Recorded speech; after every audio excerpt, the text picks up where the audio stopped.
በርካታ እንግዶች የኢየሱስ ክርስቶስ የልደት በዓልን በላሊበላ ለማክበር ወደ ከተማዋ እየገቡ ነው። የደብረ ሮሃ ቅዱስ ላሊበላ ገዳም እንግዶችን እየተቀበለ ይገኛል። ገዳሙ በዓሉን በድምቀት ለማክበር እያደረገ ያለውን ቅድመ ዝግጅት በተመለከተ መረጃ ሊያደርሰን ዘጋቢያችን በቀለ ተሾመ በቀጥታ መስመር ላይ ይገኛል።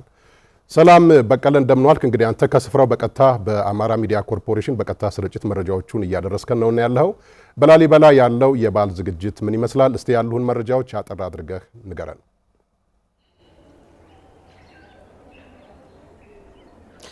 አመሰግናለሁ። እንደምንዋላችሁ ተመልካቾቻችን። እንግዲህ እንደሚታወቀው በሀገራችን በድምቀት የልደት በዓል ወይም የጌታችን የመድኃኒታችን የኢየሱስ ክርስቶስ የልደት በዓል በድምቀት ከሚከበርባቸው ገዳማት ደብራት በዋናነት ወይም ቀዳሚው የደብረ ሮሃ ቅዱስ ላሊበላ ገዳም ነው።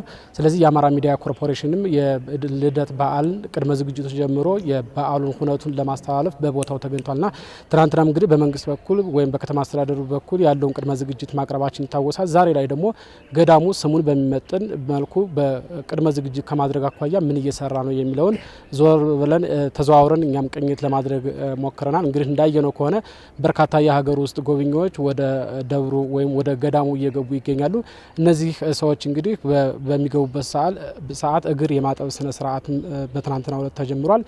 ከዚያ ባለፈ ደግሞ ወደ ገዳሙ ሲገቡ ማረፊያ ቦታ በእያንዳንዳቸው ተዘጋጅቶላቸዋል። ወደዛ ቦታ እንዲሄዱ በማድረግ ወይም እንዲያርፉ በማድረግ ወጣቶች ጋር በመተባበር ገዳሙ እየሰራ እንደሆነ አይተናል ማለት ነው። በአጠቃላይ ስሙን በሚመጥን መልኩ በዓሉን ለማክበር ያለው ቅድመ ዝግጅት ምን ይመስላል የሚለውን ደግሞ መረጃ ሊሰጡን የደብረ ሮሃ ቅዱስ ላሊበላ ገዳም ዋና አስተዳዳሪ ቆሞስ አባ ሕርያቆስ ጸጋዬ መረጃ ሊያደርሱን ከጎኔ አሉ። ስለዚህ አጭር መረጃ ይሰጡናል ማለት ነው። አመሰግናለሁ አባ። ገዳሙ አጠቃላይ በዓሉን ለማክበር ያለው ቅድመ ዝግጅት ምን ይመስላል የሚለውን በአጭሩ ይንገሩን። በስመ አብ ወወልድ ወመንፈስ ቅዱስ አሐዱ አምላክ። ከሁሉ አስቀድሞ የዘመናት ባለቤት አምላካችን እግዚአብሔር ጊዜያትን እያፈራረቀ ከዓመት ወደ ዓመት አሸጋግሮ ለ2018 ለጌታችን ለመድኃኒታችን ለኢየሱስ ክርስቶስ በዓለ ልደት መድረሳችንን የእሱ ፈቃድ ነውና ክብርና ምስጋና ለስሙ ይሁን። እውነት ነው። እንግዲህ በደብራችን በቅዱስ ላሊበላ የጌታችን የመድኃኒታችን የኢየሱስ ክርስቶስን በዓለ ልደት መሰረት አድርገው ከሚከበሩ ትልልቅ አድባራትና ገዳማት ቀዳሚውን የሚይዘው ይህ ቅዱስ ቦታ ነው እና ምክንያቱም እንደሚታወቀው የአብያተ መቅደሳቱ አሰራር የህንጻ አብያተ መቅደሳቱ የተሰሩበት ዓላማ ይህንኑ ክርስትናን መሰረት አድርገው ስለሆነ በዓለ ልደቱንም ከዚህ ከጌታችን ከኢየሱስ ክርስቶስ በዓለ ልደት ጋራ የህንጻው ውቅር አብያተ ክርስቲያናትም ይህንኑ የሚገልጡ በመሆናቸው እንግዲህ ህንጻው አብያተ መቅደሳቱ ከታነጹበት ጊዜ ጀምሮ እስከዚህ ዕለት ድረስ ጀምሮ ለ900 ዓመታት ማለት ነው ይህ በዓል ሲከበር መጥቷን ዛሬ ደግሞ እኛ ለዚህ ዘመን ደርሰናልና እስካሁንም ሰፊ ዝግጅት እየተደረገ ለዘመኑ የሚመጥን ዝግጅት እየተደረገ በዓሉ ሲከበር መጥቷን በዚህ በአሁኑ በ2018 ዓመተ ምህረት አሁን ዋዜማው ላይ እንገኛለንና ተገቢውን ከወቅቱ ጋራ የሚመጥን ዝግጅት ቤተክርስቲያኗ አዘጋጅታ እንግዶቿን እየጠበቀች ነው ያለችው።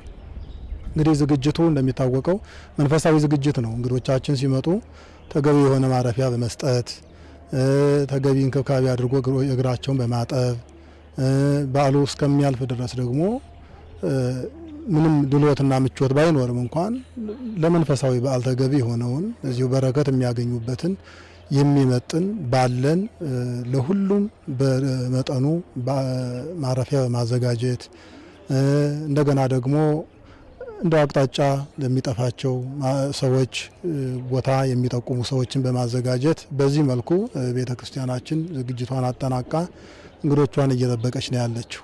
ጥሪ ያድርጉ ሰዎች ወደዚህ መጥተው በዓሉ እንዲያከብሩ።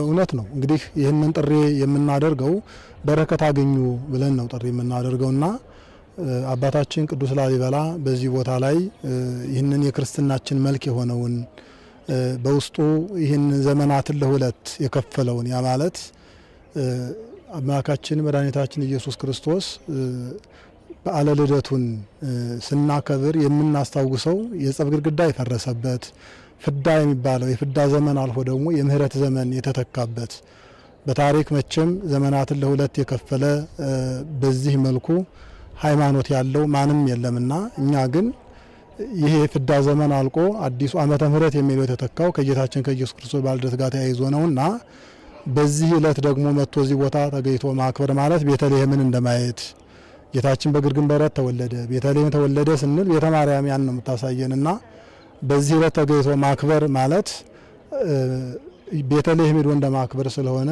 ሁላችሁም በቃል ኪዳኑ በቅዱስ ላሊበላ ቃል ኪዳን በዚህ ዕለት እዚህ ቦታ የተገኘ በዚህ ቀን መጥቶ ከዚህ ቦታ የተሳለመና በዓለ ልደቱን አብሮ የቅዱስ ላሊበላ በዓለ ልደትም ስለሆነ በዚህ ዕለት የተገኘ ሰው በቃል ኪዳን ለቅዱስ ላሊበላ የተሰጠው ስለሆነ ሁላችሁም በአገር ውስጥም በአገር ውጭም ያላችሁ ክርስቲያኖች በዚህ ዕለት ተገኝታችሁ በዓሉን እንድታከብሩ መንፈሳዊ ጥሪያችንን እናስተላልፋለን። አመሰግናለሁ። አመሰግናለሁ።